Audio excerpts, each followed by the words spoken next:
Māra knows you better than you know yourself.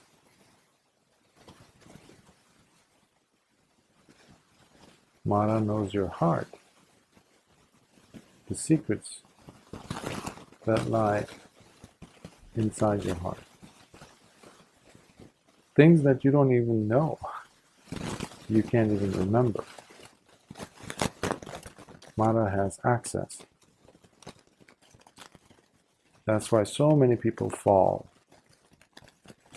So many dedicated people fall, fail and fall on their path, on their spiritual journey. They can become tempted and fall. And then they wonder, what happened? How could I possibly have done that thing, that how could I be so careless? The things, the knots, the various weak points that you have go far beyond into your past. What I mean by this is there have been countless lifetimes where you have said, you have thought, obviously, and you have acted in a certain way. And usually they have been akusala, they have been unwholesome. Many decisions you've made, many intentions, and many U-turns you have done while you were on the spiritual path, where you gave up, based on temptations, of course, based on getting weak at the knees, as they say.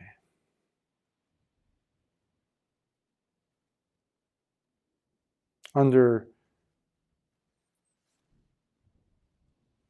certain amount of pressure, temptations, situations, circumstances that made you crack.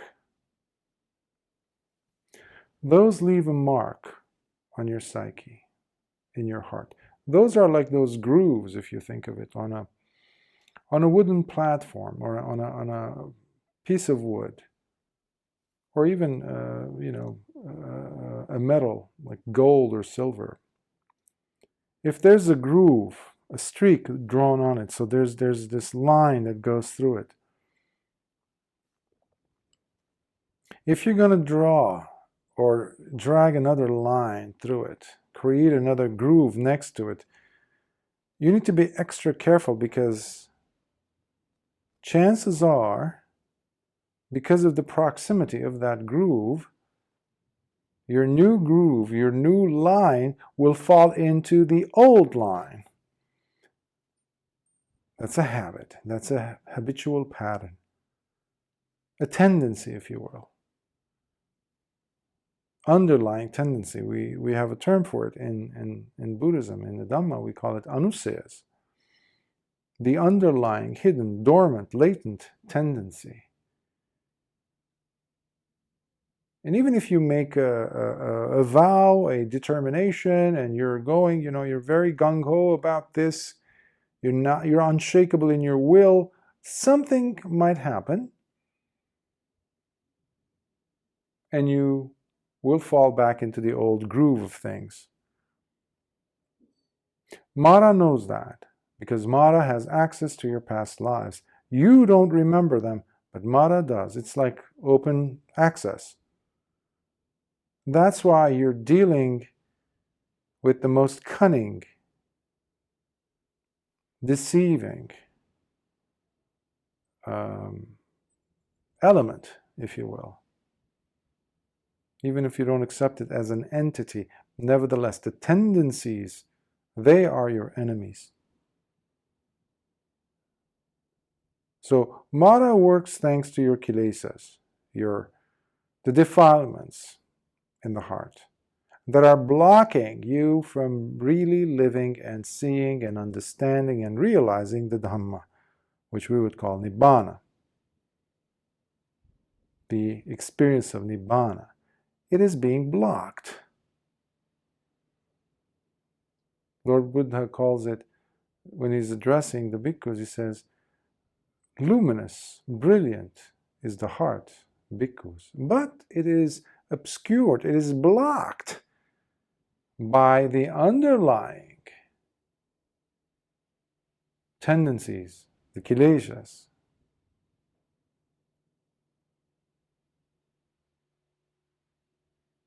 Now, how do you lose track, though? How do you make sure that you don't fall into the old groove of things? Especially because it's like an unfair situation, because you don't have access to your past to see, okay, where did I go wrong? Where did I make a U-turn on the spiritual path? Why did I give up, let's say? What are the signs? Now, the very fact that you would be asking these questions indicates that there is examination at play. This is a wholesome quality. We call this vimansa or vimansaka. You're applying investigation, Dhamma vichaya. You're observing, okay, where did I go wrong? What happened? You're investigating. Okay, this necessitates the presence of sati on your part. This is where you can balance the equation, meaning Māra now has to really work hard to keep up pace with you, because you're going after the kilesas. You have to understand that sati is the great equalizer in this sense, because it gives you such a leverage, such an advantage. But sati doesn't work alone. You need sati, the awareness, the full awareness, sati and sampajanya, the complete, full alertness to know what's going on in the mind, in the body. Where are you in time and space? Are you aware of your body? Are you aware of your feelings? Fully there? Are you owning yourself in that sense?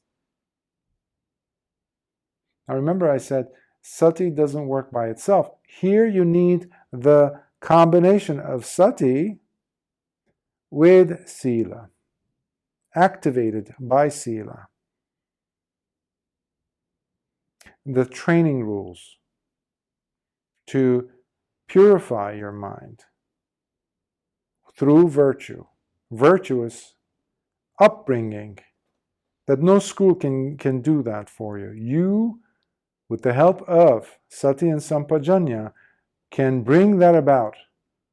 You can cultivate and develop that to purify your mind, your life. Now, when you have this powerful duo, sati and sila working together, Māra cannot even find a way in, even edgewise, to sneak in and try to shake things up for you, to drag you back into the old groove of things, to make you falter, to make you fail again. This is where you can change things. That's why sati is really the most important first step, I would say. Again, when in conjunction with sila. Otherwise, it's a losing battle. You can go through rites and rituals, you can do your traditional, routines, do the vows, do the chanting, do the this, do the pilgrimage, do the hanging around, doing sutta studies with other people, other friends, and create a community, all that. Without sati and sila, forget about it. It's a waste. It's just like a social, any social activity. You go outside, people do it all the time. People hang out at the bar, at the nearest watering hole. This is no different than that. Because the kilesas are still going to not only stick around in your heart, but they're going to grow And they're going to find resonance in other people as well. Other people with whom you're hanging out, who equally as you don't have sila and sati working together to live a responsible, virtuous life. Life lived according to the Dhamma, which is what's happening in the world today. So basically, if you don't have sati and sila in your life, you don't have panya. And if you don't have this trio, forget it. It's just a superficial series of activities that you're going through. And you will lose again and again. You will lose. You might be in robes, you might be a layperson, but you're a loser as far as the Dhamma is concerned. You're faking it. You're a fraud. And there's many, many, many frauds. Many frauds out there. There aren't that many diamonds left in the world today, you know. And sadly enough, a lot of people think of themselves as diamond experts. They know a diamond when they see one, type of a thing. When they themselves are far from that. There aren't that many diamonds left in the world today. There's a lot of hypocrisy. There's a lot of mediocrity. But we need to have the guts, the intensity, the fortitude to stand our ground and say, okay, I am tired of falling victim to my old ways. How can I break through? How can I break away from those patterns? Falling back into the negative groove of things. Bring back sati, bring back mindfulness, awareness. Fully being aware. When you're about to say something over the phone or to someone, is this thing going to, well, first of all, is this thing necessary to be said? I'm just giving an example, by the way, as one way of applying this sati and sila combination. And if you ask the question that, okay, is this necessary for me to be saying these words? And the answer, honest answer coming from your heart is no. Well, you don't have to go ahead and ask more questions because that's it. That's the answer. Just keep your mouth shut at that moment and watch what's happening in your heart, in your mind. Is there a tumultuous sea suddenly? In other words, is there agitation taking place in your mind because of you keeping your lips shut? By the way, you're disciplining yourself, so you're training some new muscles to grow. Or when you're saying something, and let's say, yes, it needs to be said, okay, the next question might be, is there metta in what I'm saying? Is there universal, benevolent, loving kindness in my effort to say these words that keep, coming out of my mouth? Or am I coming from a darker place, more vindictive place, contentious place in me? Sometimes just that question will stop you in your tracks. And don't worry, you can stop right there and then and give yourself a smile or a smile to the person. And if it's necessary, just say, I don't know where that came from, so I'm sorry. I should have been nicer. There's nothing wrong with that. The listener might actually feel that they're in the presence of a human being.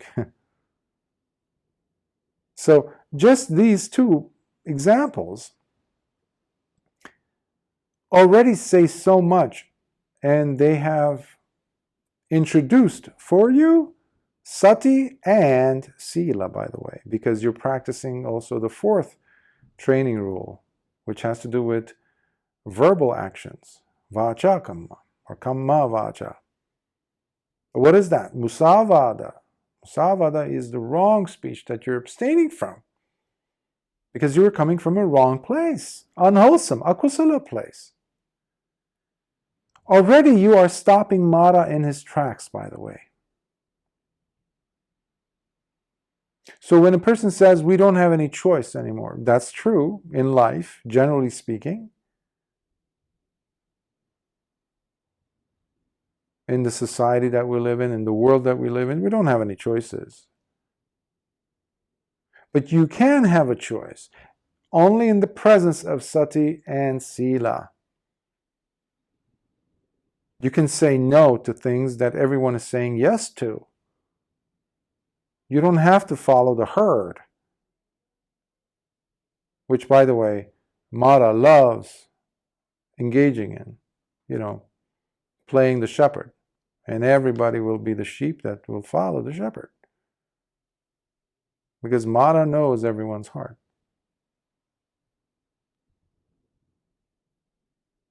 But you don't have to follow.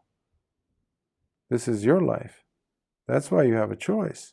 But only in the presence of sati and sila. And that's when you start tasting life as a beautiful experience, a wonderful experience. And you have everything to do with it. Everything to do with it. It gives you a sense of integrity. It truly gives you a sense of freedom.